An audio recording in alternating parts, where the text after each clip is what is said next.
18 and verse 20.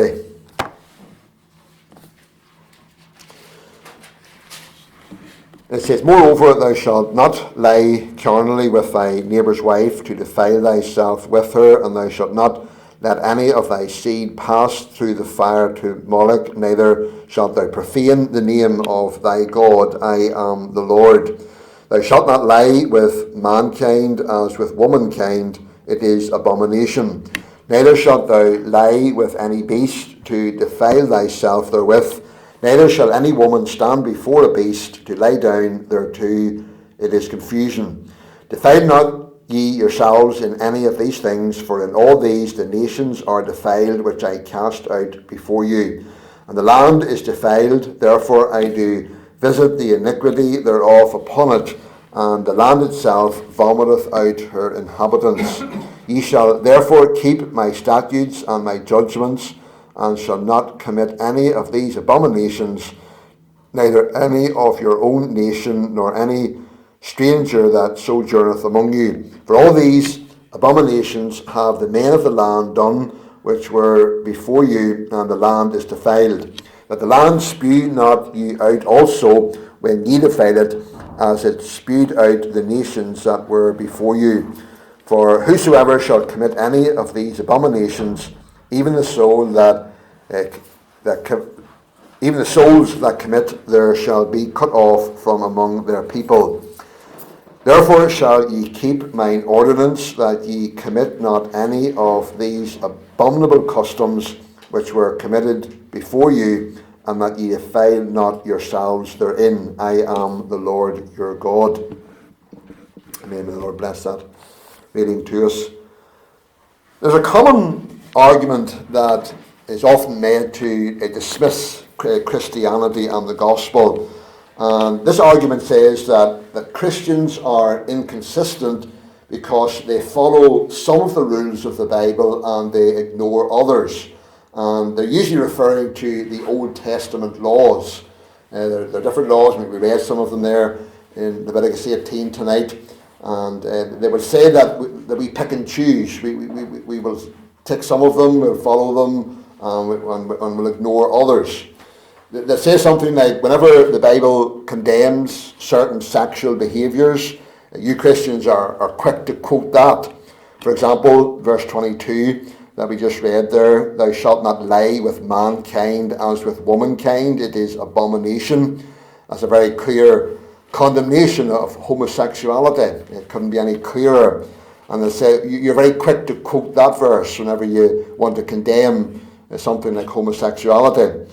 But then when it says in the very same book, in Leviticus, not to eat shellfish, Leviticus 11 verse 10, and all that have not fins and scales in the seas and in the rivers, they shall be an abomination unto you.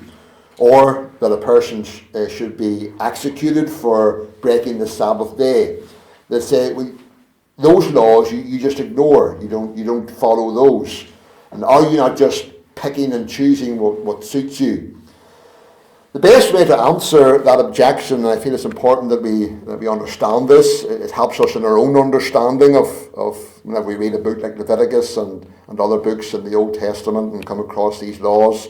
The best way to answer that objection, and the most helpful way of thinking about this, is to recognise that there are different types of laws in the Old Testament. The New Testament seemed to treat the Old Testament laws in three ways. There were civil laws, there were ceremonial laws, and there were moral laws. And so it's important that we understand the difference between those three: the civil laws, the ceremonial laws, and moral laws. The civil laws were laws that governed the nation of Israel. And these laws covered not only their behaviour, how they were to act and behave as the special people of God in that period, but the civil laws also covered things like punishments for crimes. Of course, any nation must have civil laws to help them deal with disputes among their citizens, and as well as to enforce the moral law that's enshrined in that nation. So there were civil laws that were given to the nation of Israel, They had to govern them as a nation. And then there were the ceremonial laws, and these were laws that were given by God through Moses specifically to the nation of Israel. And these laws dealt with issues like the qualifications for priests, clean and unclean things. There are certain laws that deal with certain things being clean and other things being unclean. There were dietary laws, there were festival laws in regard to different feasts and festivals, and then the various kinds of sacrifices and the requirements of how and when to perform those sacrifices, and other temple practices. So those were the ceremonial laws that dealt with those issues. Those were laws that were given by God through Moses to the nation of Israel. And then the third category of laws, the moral laws, they were a declaration of what God says is right and wrong. They reflect God's character and his design for the world and for mankind. Examples are murder, children honouring their parents, adultery, theft, and so on. The moral law really is summed up in the Ten Commandments, and we did a series not that long ago on the Ten Commandments, and they really are a summary of God's moral law, God's unchanging moral law, laws that cannot change. They're applicable to all men in all generations. And so whenever we read of a particular law, and even a passage such as we've just read there in Leviticus 18, and come across these different laws, it's important that we understand which one of those types of laws that particular law fits into. Whether it was a civil law that was just for the nation of Israel, happened to govern them at that time, or a ceremonial law, or if it was moral law, part of God's unchanging moral law. What is important to understand is that the civil and the ceremonial laws that we have in the Old Testament were only for the duration of the Old Testament. The ceremonial law, talking about clean and unclean things and all the sacrifices and rituals and all the rituals that took place there in the temple and so on, all of that was a picture that God gave to Israel, pointing forward to Christ and his perfect work and his person and his work. And all of that was just like a picture that God was given to the nation of Israel to help them to understand more about Christ, who was coming, God's promised Redeemer. And even us today, we can go back to those laws and the sacrifices and all of that, and we can learn so much about Christ from those laws. But all of those things were fulfilled in Christ. Whenever he came, he was the perfect priest, he was the perfect sacrifice, and he fulfilled all of those things. And because he fulfilled all of those things, they're now done away with. Hebrews chapter 10 and verse 1 and verse 11 to 12, it says, "For the law, having a shadow of good things to come, and not the very image of the things, can never, with those sacrifices which they offered year by year, continually make the comers thereunto perfect. And every priest standeth daily ministering and offering oftentimes the same sacrifices which can never take away sins. But this man, after he had offered one sacrifice for sins forever, sat down on the right hand of God." That's really the teaching of the whole book of Hebrews, is that Christ came, and all of especially the sacrifices and all the ministry of the priests and all of that in the Old Testament period, Christ came and he fulfilled that, and of course all of those things were pointing forward to him, helping the people of Israel and even us today to understand different aspects of the person of Christ and his work.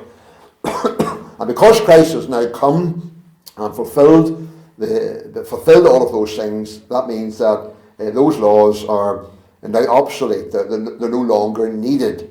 So we need to understand when we read of certain laws here in the Old Testament, we need to understand which ones are ceremonial laws that Christ has now fulfilled and they're no longer necessary. And that's why we no longer do those things. We don't don't offer sacrifices. We don't go to the temple anymore because Christ has fulfilled those things. Then the civil law, which governed the nation of Israel, was a model of legal decrees really for any society. It doesn't mean that those laws have to be exactly replicated as they were in the exact same form as they were for the nation of Israel.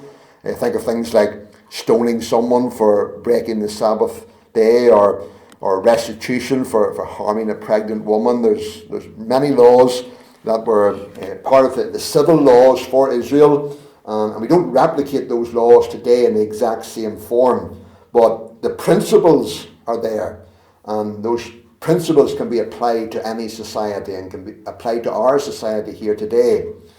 While not all of the civil laws for the nation of Israel dealt with moral issues, a lot of them did deal with how to punish or make restitution for violation of God's moral laws. And the same principles must be applied in any society, perhaps in a different form, but nonetheless applied for the moral well-being of that society. Whenever in any nation, whenever their moral laws are broken, like somebody murders someone or someone steals or whatever, then there needs to be civil laws that apply punishment for those breaking those laws, and that punishment can vary from culture to culture or whatever. But the important thing is that a sufficient punishment is given, and that's what was the purpose of the civil laws for Israel, and those same principles apply to any society even today. And then the moral law, as we say, is summarized in the Ten Commandments, are laws that apply to all mankind in every generation. They never change, they never become obsolete, because God's holy moral character never changes. The Ten Commandments, God's moral law, is based on God's character. And because God is holy, then he can't have murder, he can't have stealing, and so on. And because God doesn't change, his holy moral character never changes and never will change, then that means those laws will never change. From the beginning of time right to the end of time. Whenever God designed and made us at the beginning, and we have touched on this in our studies in Genesis, in his infinite wisdom, he gave us the commands and the rules and the instructions which, if followed, will bring us through peace and joy and satisfaction. And that's what our modern world has forgotten. Our world today wants to reject God's moral law. They think that they know better. They think they have a better way to know happiness and peace and satisfaction and so on.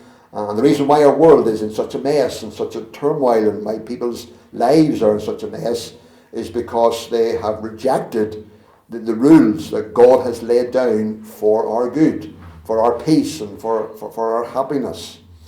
But the moral laws are God's guidelines to enable us to know, love, enjoy, and glorify God, the very purpose for which he created us, the very reason why we're here in this world. And that never changes. It's the same for us as it was for Israel in the Old Testament. So the moral law stands for all time.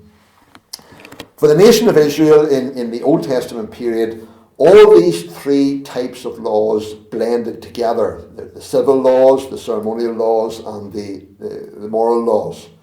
Someone put it like this: breaking a civil or a ceremonial law was a moral problem. Conversely, breaking a moral law had a civil and often ceremonial consequence. But they only went hand in hand because Israel was in a unique place historically, as both a nation and a worshipping community. Separation of church and state wasn't one of their core tenets. That's not the case for the church today, so the way we view the law would have to look different. Jesus said in Matthew 5:17 that he came to fulfill the law. Now, what does that mean? It means that all the laws, every law pointed to him, and he completed everything that they pointed to. Whenever we think of Jesus fulfilling the law, it helps us to see why we keep some of the Old Testament laws and why we seemingly ignore others or don't follow others. The ceremonial laws, the sacrifices, clean and unclean things, the dietary laws and so on, all of that pictures for us the holiness of God. And in the light of God's holiness, it shows us our unholiness. It shows us how unlike God we really are. The whole sacrificial system was a powerful lesson to Israel as to how wide the distance is between sinful man and a holy God, and a perfect God. How infinitely unlike God we are. All of those sacrifices that they offered day by day just reminded them that God is so holy, we are so unholy, and there's an infinite chasm, as it were, between us. All of those rivers of blood that flowed from sacrificed animals day in and day out, they were a powerful reminder to Israel of how costly it would be to bridge that gap between sinful humanity and a holy God. It would take the infinite sacrifice of the promised Redeemer, his precious blood, to bridge that gap. And all of those sacrifices that they offered day in and day out were all reminding them of the coming sacrifice of the Redeemer, the one whom God would send, and reminding them that it would be his precious blood alone, his perfect sacrifice, an infinite sacrifice, was necessary in order to bring us back to God, to reconcile us, to bridge that gap that was between us. The book of Hebrews, as we already have said, reminds us that all of those sacrifices were fulfilled in Jesus' perfect life and his death and sacrifice. And when we have faith in that perfect sacrifice, we don't need all of those lesser sacrifices anymore. It's actually offensive and blasphemous to go back to them. It's basically saying that Christ's sacrifice wasn't sufficient. Hebrews 10:14 says, "For by one offering he hath perfected forever them that are sanctified." So, because Christ has now offered the perfect, infinite sacrifice, then we never will go back to those Old Testament sacrifices again. They're done away with. It's blasphemous to even think of going back to them. So that's the ceremonial laws, and then the civil laws were given to the nation of Israel, and they were a nation in the ancient Near East.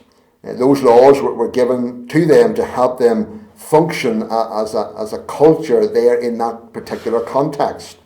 Those laws were also to separate them from the pagan cultures around them. Remember, they were God's special people. He wanted them to be different. He wanted to reveal himself and what he is like through them as a nation. He wanted them to be a picture of him and his holiness. And so that's why he gave them these civil laws to help them to be different than the nations around them, and to be a separate people. They were God's special people, and they were to reflect his glory to the nations around them. So in order to do that, they had to be a separate people, separate from those pagan cultures and their pagan practices. And so the civil laws were given to them as a nation to help them to do that. Some of those laws, those civil laws, can't be rationally applied to our culture today. Just like many of our laws would have been nonsensical to them. We live in a different context and a different culture. For example, in Israel, if someone committed unintentional murder, manslaughter we call it today, a provision was made for them to escape to a city of refuge. God appointed that there were cities of refuge in different places. And when somebody committed manslaughter, they could go there and they could be safe from the one who was wanting to punish them for their committing manslaughter. In our culture today, we don't have cities of refuge. That's not part of our culture. But the principle is still the same, which means that some mercy needs to be shown to someone who commits manslaughter because it wasn't intentional. We don't give as severe a sentence to someone who is guilty of manslaughter as we do of someone who has committed intentional murder. Someone has said, as history and revelation unfold in time, God's will, nature, and intended order for creation are eternally steadfast. Their expression in given laws and penalties to different peoples at different times has varied while still rooted in the same unchanging principles. So that's the ceremonial laws and the civil laws. Then thirdly, the moral laws, which are summarized, as we say, in the Ten Commandments. All of those laws were fulfilled by Christ. He kept them all perfectly throughout his whole life. He never once broke God's moral laws. And unlike the civil and the ceremonial laws, which were more time-bound, the moral law tells us that, it really tells us what God's assessment of good and evil is, and what is right and wrong. And that never changes. What was wrong in the past, what was morally wrong in the past, is still morally wrong today. And that's not different from culture to culture. That never changes. The moral laws reflect the character of God, which never changes. And because the character of God never changes, then neither does God's views on morality. The world today around us, society, would want us to think that we can change our views on morality, that we can change to suit the times. And that's the whole argument for a lot of these moral issues today, that we should move with the times, that these moral laws that God has laid down, but they were right for a past generation. We live in a different day, and we can change our views on morality. But that can't be done.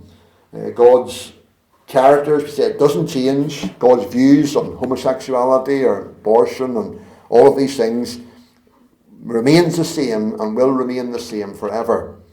Romans 6:14 tells us that we are not under the law but under grace, meaning that we're not trying as believers to earn our way to heaven by keeping the moral law, by trying to keep the Ten Commandments. Again, we looked at that in our series on the Ten Commandments, how we can't. It's impossible for us to earn any favour with God by keeping the Ten Commandments. We're not under the law in that sense. We're trusting in Christ. We're trusting in his perfect righteousness, his perfect fulfilment and keeping of the law. That's what we're trusting in. But that doesn't mean then that because we're trusting in Christ and his righteousness, that doesn't mean that we disregard the law and as believers just live as we please.